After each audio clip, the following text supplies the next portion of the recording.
It was the evening of Monday, June 5, 1944, and an armada of almost 5,000 ships stood off the southern coast of England, primed and ready for the greatest amphibious invasion in history. The long-awaited liberation of Nazi-occupied Europe by the British, American, and Canadian armies was starting. To observers in the ports and coastal hamlets of Hampshire, Dorset, Sussex, and Devon, the great fleet of battleships, cruisers, destroyers, monitors, minesweepers, landing ships, and assault craft seemed to stretch to the horizon before heading toward its assembly area, dubbed Piccadilly Circus, south of the Isle of Wight, and then the Normandy coast. At one of many embarkation docks, Warsash, at the mouth of the River Hamble in Hampshire, commandos of the crack 2,500-strong British 1st Special Service Brigade clambered aboard 22 landing craft that would take them across the English Channel to Normandy. One of the soldiers was boyish-looking, unassuming William Bill Millin of the Cameron Highlanders, the personal bagpiper of Simon Fraser, 15th Lord Lovat, the brigade's handsome, charismatic commander. Wearing a battle-dress tunic and the kilt of the clan Cameron, Millin stood on the bow, took his pipes out of their box, and started playing the old Scottish air road to the Isles as the landing craft steamed out of the Solent between Hampshire and the Isle of Wight and into the Channel. A sailor relayed the music over the ship's loudhailer, and the sound carried across the water. Sailors and troops on other landing ships, tense and fearful of what they would face in a few hours' time, cheered and threw their helmets into the air. Nearby warships joined the impromptu refrain. 2 Royal Navy Hunt-class destroyers played a hunting. "We will go over their loudhailers," and 3 French destroyers responded with the Marseillaise. The only bagpiper and the only kilted soldier in the powerful Allied armada, 21-year-old Bill Millin, was to become a singular figure in D-Day lore. How Bill Millin met Lord Lovat. He was born in Glasgow on July 14, 1922, the son of a policeman. The family moved to Canada and lived there for a few years before returning to Scotland. Young Bill attended schools in Glasgow. Before the outbreak of World War II early in September 1939, the young man enlisted in the Territorial Army, National Guard, and joined the 7th Battalion Pipe Band of the proud Highland Light Infantry. After being transferred to the Cameron Highlanders, he volunteered in 1941 for the newly formed British Commandos. Bill Millin met Lord Lovat while undergoing rigorous combat training at Achnacarry, the commando depot north of Fort William in the rugged northwestern Scottish Highlands. Lovat, the 24th hereditary chief of the clan Fraser, also had joined the commandos in 1941. After ranching in South America and attending Magdalen College, Oxford, he had enlisted in the famed Scots Guards and soldiered in Egypt before the war. He would become one of the legendary figures of World War II, distinguishing himself in commando raids on the German-held Norway coast in December 1941 and during the ill-fated British-Canadian raid on the fortified French port of Dieppe on August 18th to December 19th, 1942. British Prime Minister Winston Churchill called Lovat the handsomest man who ever cut a throat. At Achnacarry, Lovat invited Millin to become his Batman. The young soldier turned down the offer, and Lovat agreed instead to take him on as his personal piper. The War Office had banned bagpipers from leading troops into action after the great losses on the Western Front in World War I. But Lovat, descended from a long line of Scottish warriors, had a mind of his own. "Ah, but that's the English War Office," he told Millin with a sly twinkle. "You and I are both Scottish, and that doesn't apply." Early on the grey, windy morning of Tuesday, June 6, 1944, the Allied armada stood off the Normandy coast after butting through the choppy English Channel. It was a rough, wet crossing for the troops aboard the landing ships and assault boats, and most of them were so seasick that they could not wait to get ashore, no matter what dangers awaited them. Piper Millin was no exception. "I didn't care what was going on ashore," he reported. "I just wanted to get off that bloody landing craft." The assault force, comprising armored and infantry elements of the US 1st and British 2nd Armies, neared 5 landing beaches, 2 American, 2 British, and 1 Canadian. At the western end, Utah Beach was the objective of the 12th, 22nd, and 8th Regiments of Major General Raymond O. Tubby Barton's U.S. 4th Infantry, Ivy Division, while Omaha Beach was the objective of the 115th and 116th Regiments of the U.S. 1st Infantry, Big Red 1, Division led by Major General Clarence R. Hubner. Farther east, brigades and Royal Marine Commandos of Major General Douglas R. Graham, S. British 50th, Northumbrian, Infantry Division made for Gold Beach, and brigades, Royal Marine Commandos, and the 4th Special Service Brigade of the Canadian 3rd Infantry Division, led by Major General Rodney F. L. Keller, approached Juno Beach. At the easternmost section of the assault area, Sword Beach was the objective of Major General Thomas G. Rennie's British 3rd Infantry Division, comprising the 27th Armoured Brigade, several infantry brigades, British Commandos, Captain Philippe Kieffer's Free French Commandos, and Lord Lovat's brigade. The 1st Special Service Brigade comprised No.S. 3, 4, and 6 commandos of the British Army, No. 45 Royal Marine Commando, and elements of No. 10 Inter-Allied Commando, most of whom were Free French troops. Although Lovat's men were wet, seasick, and nervous, their morale was high.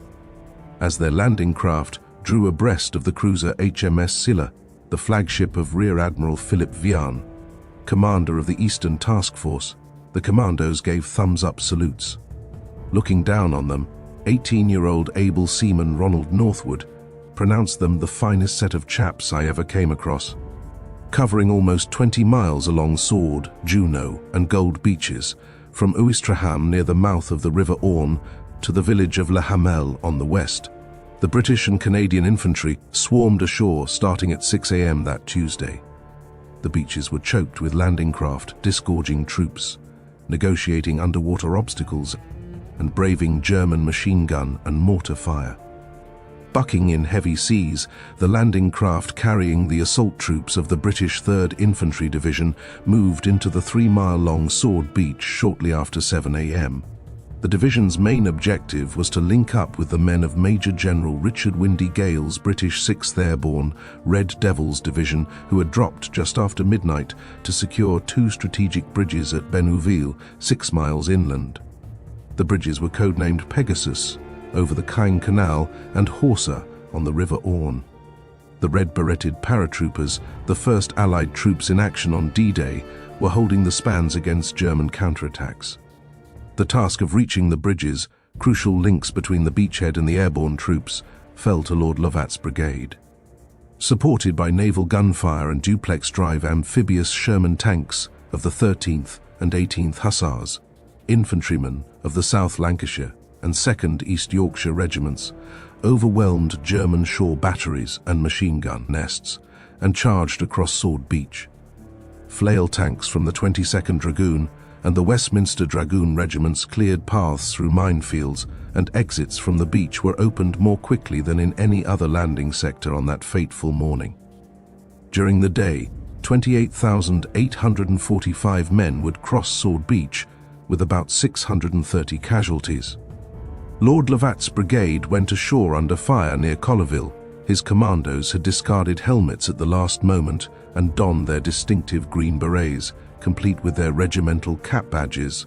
Lovat led the men off the landing craft, and Piper Millin was glad because the commander, over 6 feet tall, would show how deep the water was. The man just behind Lovat received a bullet in the face and collapsed. Millin jumped into the water up to his armpits, and the cold shocked him as his kilt spread around him.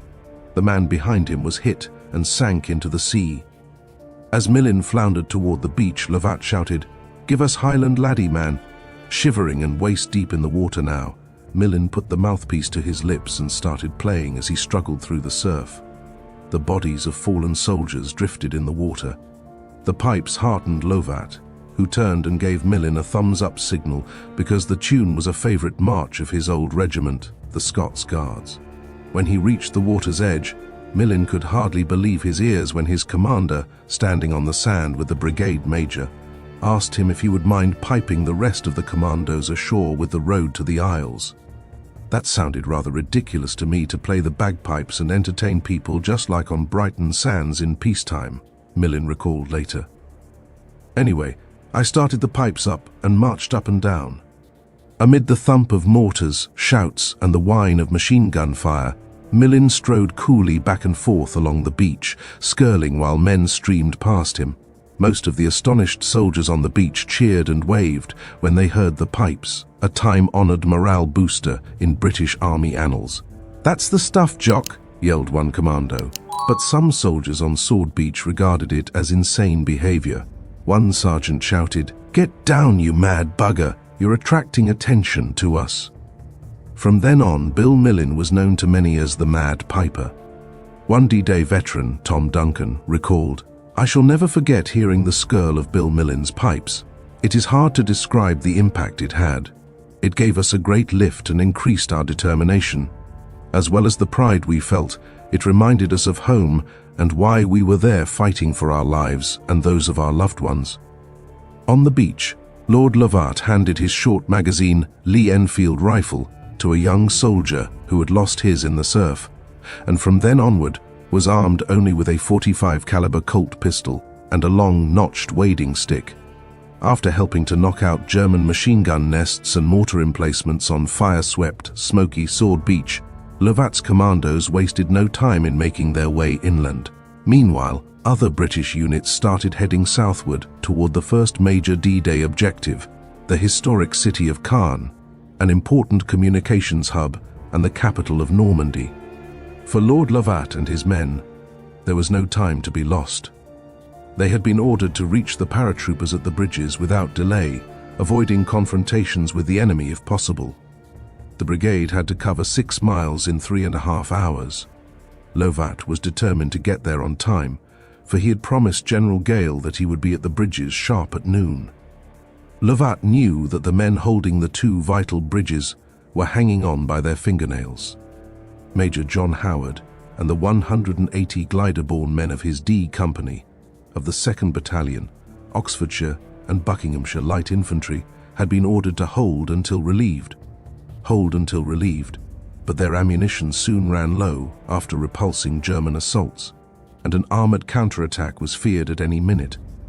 Using some lightweight bicycles and a commandeered horse and wagon to haul some of their gear, Lovat and his men followed a route carefully selected to avoid main roads and major enemy strongpoints, along hedgerows, cutting through barbed wire, crossing anti-tank ditches, splashing through marshy ground, and picking their way across a minefield to avoid a long detour. They flagged down a passing British tank, whose obliging crew blasted a pillbox that was blocking their way. With Lovat striding along, casually twirling his wading stick, and Bill Millin playing his pipes, the commandos trudged on toward Benouville, exposed and always keeping a sharp lookout for snipers. As the column approached the Caen Canal, German fire opened up. Millin stopped playing, and the other commandos threw themselves flat on the ground, except Lovat, who went down on one knee. Spotting a sniper scrambling down a tree and trying to hide in a cornfield, Lovat killed him with a single rifle shot. He then sent 2 men to look for him, and they returned with the body, almost as if it were a Highland stag. Lovat then turned to Millin and told him, "Right, Piper, start the pipes again and keep playing as long as you can until we get to Benouville. The airborne are at the bridges there, and when they hear the pipes, they will know we are coming." Millin started skirling blue bonnets over the border, and the commandos marched on. After crossing marshy ground under fire and clearing 2 enemy bunkers, they eventually approached the Caen Canal and River Orne bridges. It had been a grueling forced march, and it was now past midday. Troops on the other side of the canal bridge signaled frantically that it was under sniper fire. Meanwhile, the soldiers who fought D-Day's first action had been holding onto the vital spans for more than 12 hours. Although Major Howard's company had been joined at dawn by other paratroopers of the 6th Airborne Division, their numbers had steadily dwindled under fierce mortar and small arms fire. They had stopped several probing German counterattacks, and their ammunition was almost exhausted. The weary, anxious soldiers in the captured enemy positions beside the bridges were in desperate need of reinforcements. Sniper fire rattled overhead. In his foxhole near the approaches to the Caen Canal Bridge, Private William Gray, a 19-year-old Bren gunner, glanced at his wristwatch. His friend, Private John Wilkes, was lying beside him. Where were the expected reinforcements? Lord Lovat's commandos were almost an hour and a half overdue. Gray was leery about lifting his head from the foxhole because it seemed that the German snipers were becoming more accurate. Then, during a lull in the firing, Wilkes suddenly said, "You know, I think I hear bagpipes." Gray answered scornfully, "You're daft." But after a few seconds, Wilkes turned and insisted, "I do hear bagpipes." Now Gray could hear them too. The beleaguered paratroopers' spirits soared as they saw a welcome sight in the distance: Lord Lovat's commandos marching purposefully along a dusty road toward them. At the head of the column was the imperturbable Piper Millin, still playing blue bonnets over the border. On both sides, the firing suddenly ceased as Major Howard's weary men gazed at the commandos, spruce and jaunty in their green berets. But the euphoria did not last long. As the commandos started crossing the canal bridge, German sniper fire opened up again. Lovat ordered Millin to shoulder his pipes and play the column over. Halfway across, Millin turned around to look at Lord Lovat. He was striding along as if he was out for a walk around his estate, the piper recalled later, and he gave me the signal to carry on. Millin was just trusting to luck that I did not get hit, as I could not hear very much for the drone of the pipes. He said, "It seemed like a very long bridge." Millin's pipes were damaged by shrapnel later that day, but remained playable. Exposed and unarmed, he was surprised not to have been shot. When he mentioned it later to some Germans who were taken prisoner, they told him that they had not fired at him because they assumed he had gone off his head with battle fatigue. Disregarding the enemy fire, the paratroopers raised a cheer and rushed out from cover to greet Lovat's men. It was a stirring moment for Major Howard's exhausted men. Lord Lovat shook hands with Howard, remarked that they had made history that day, and apologized for being a few minutes late. It was around 1:30 p.m.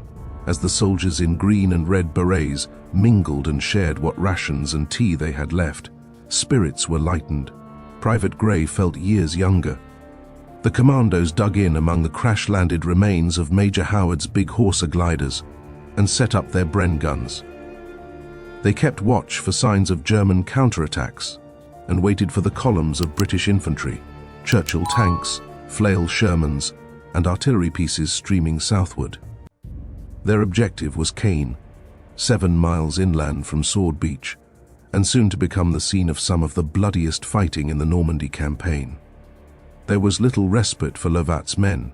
On June 7th, his Army and Royal Marine Commandos attacked German positions east of the River Orne estuary and the strategic Merville shore batteries east of Ouistreham and overlooking Sword Beach. Both assaults were repulsed, but the brigade ceded little ground to determined enemy counterattacks.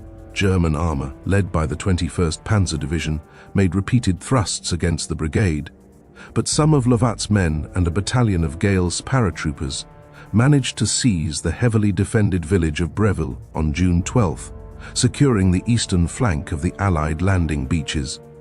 The Commando Brigade had suffered heavy casualties by now. While getting ready to hand over his sector to the 51st Highland Division, Lord Lovat was severely wounded by fragments from a German shell exploding nearby. A priest administered the last rites, but a swift blood transfusion, penicillin, and the warrior's hardy constitution pulled him through. As he was being carried off the field, Lovat sent a message to his men: "I can rely on you to not take one step back." They complied. The gallant Major Howard, meanwhile, was wounded twice during the summer of 1944 and was seriously injured in a vehicle accident that November. The 1st Special Service Brigade was in action in Normandy for 10 weeks and suffered almost 1,000 casualties before being withdrawn. Piper Millin, unscathed despite his frequent exposure to enemy fire, was with it when it returned to England in September 1944. He then went with No. 4 Commando to Holland and finished the war at Lubeck, Germany in 1945. After being demobilized in 1946, Millin accepted an offer from Lord Lovat to work on his sprawling Highland estate. But life there proved too quiet for the restless D-Day bagpiper, so he joined up with a touring theatrical troupe and skirled on the stage in London, Stockton-on-Tees and Belfast. In the late 1950s, Millin trained in Glasgow as a registered mental nurse and worked in 3 city hospitals. He married Margaret Mary Dowdall in 1954, and they had a son. Millin moved to Devonshire in 1963 and worked at Langdon Hospital in the coastal town of Dawlish until his retirement in 1988.